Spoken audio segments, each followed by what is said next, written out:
نبی کریم صلی اللہ علیہ وسلم کو امام الانبیاء ماننا، خاتم الانبیاء ماننا، آپ صلی اللہ علیہ وسلم کے بعد تمام انبیاء کرام کو برحق ماننا، لا نفرق بین احد من رسول پر عمل کرنا، اور آپ صلی اللہ علیہ وسلم کے جماعت صحابہ کرام کو برحق ماننا، وَكُلًّا وَعَدَ اللَّهُ الْحُسْنَى، اللہ کے اس اعلان پر ایمان رکھنا، یہ سارے ہمارے عقائد کا حصہ ہے۔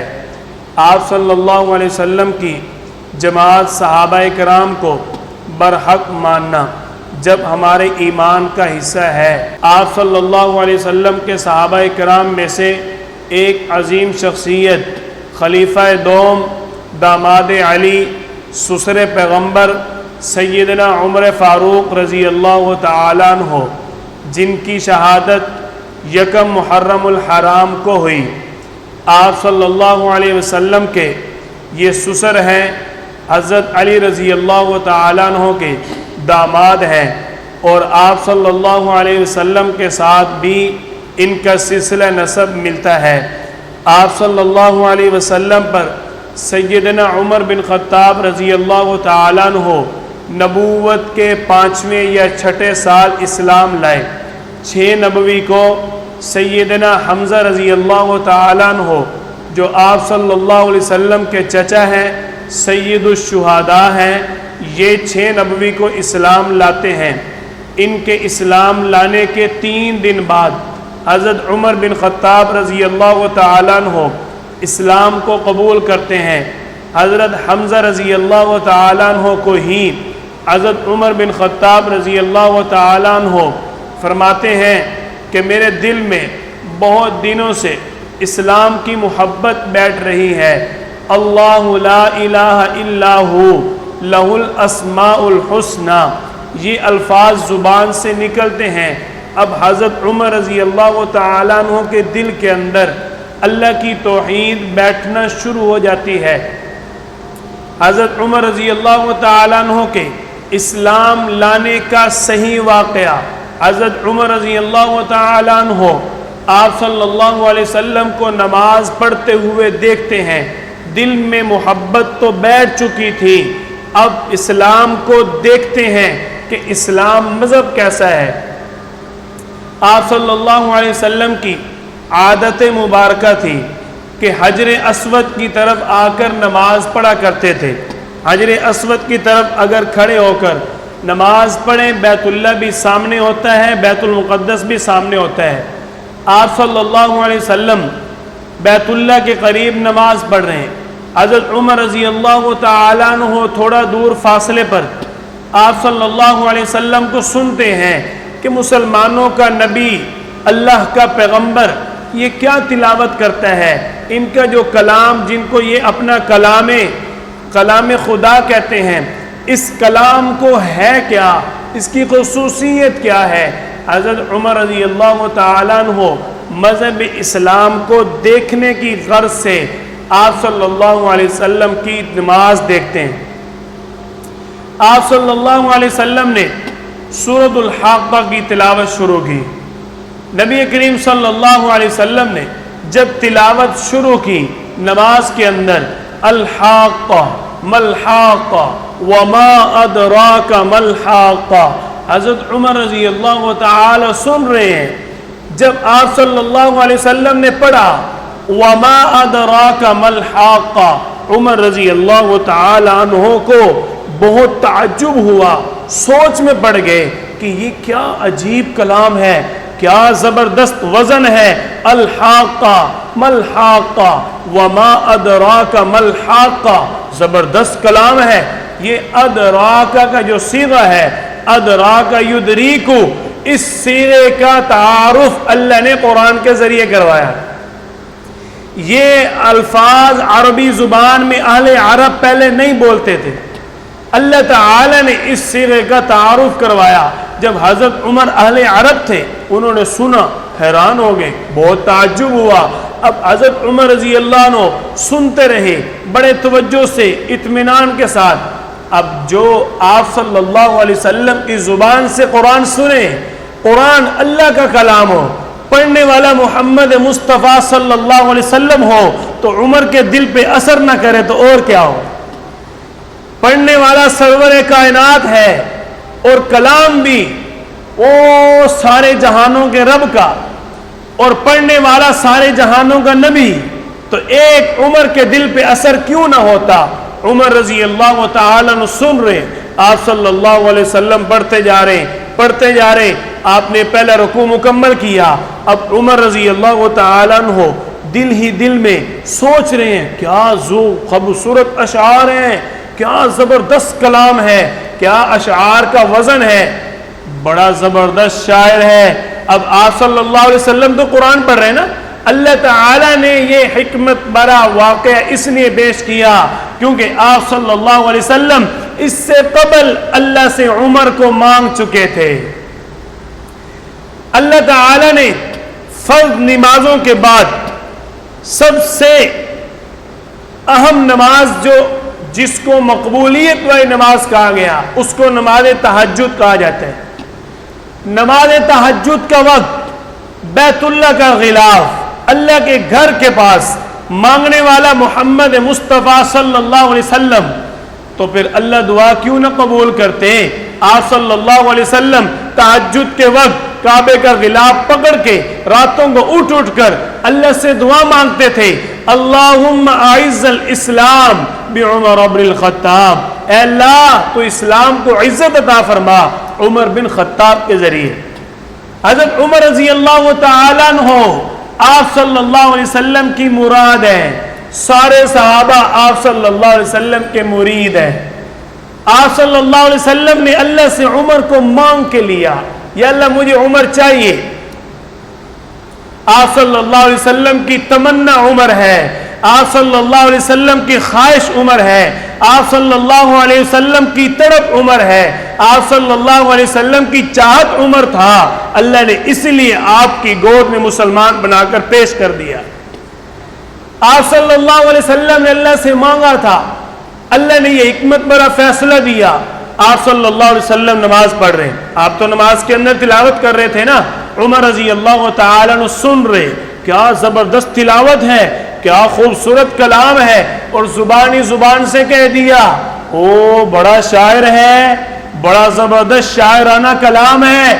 عمر رضی اللہ تعالیٰ عنہ تو دل ہی دل میں کہا، آہستہ چوری کلام سن رہے تھے تو اللہ تعالیٰ کا جو نازل کردہ کلام تھا اس کی آیت آپ صلی اللہ علیہ وسلم نے پڑھی، وَمَا هُوَ بِقَوْلِ شَاعِرٍ، یہ شاعر کا قول نہیں ہے۔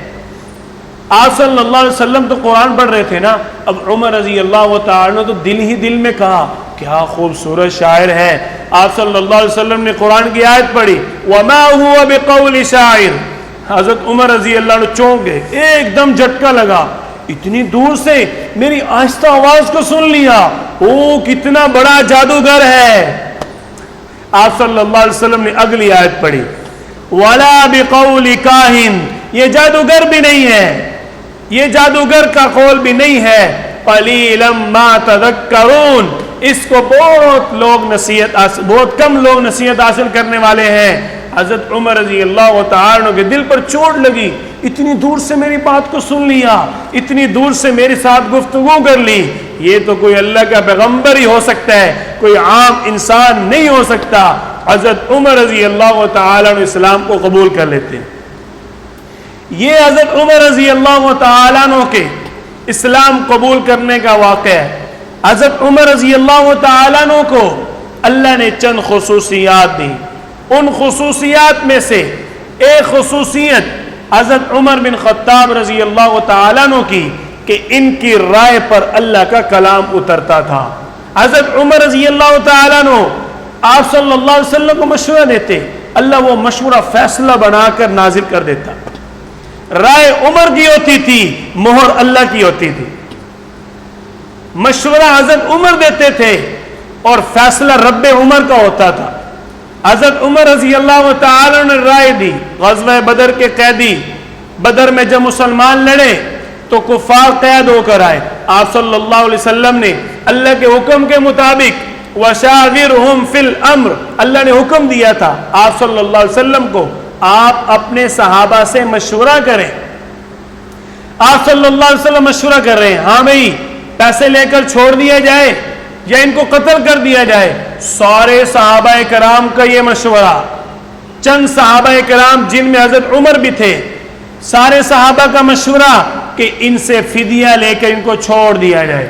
حضرت عمر اور ان کے ساتھ چند صحابہ کرام کا مشورہ تھا کہ ان کو چھوڑنا نہیں, ان کو قتل کرنا ہے.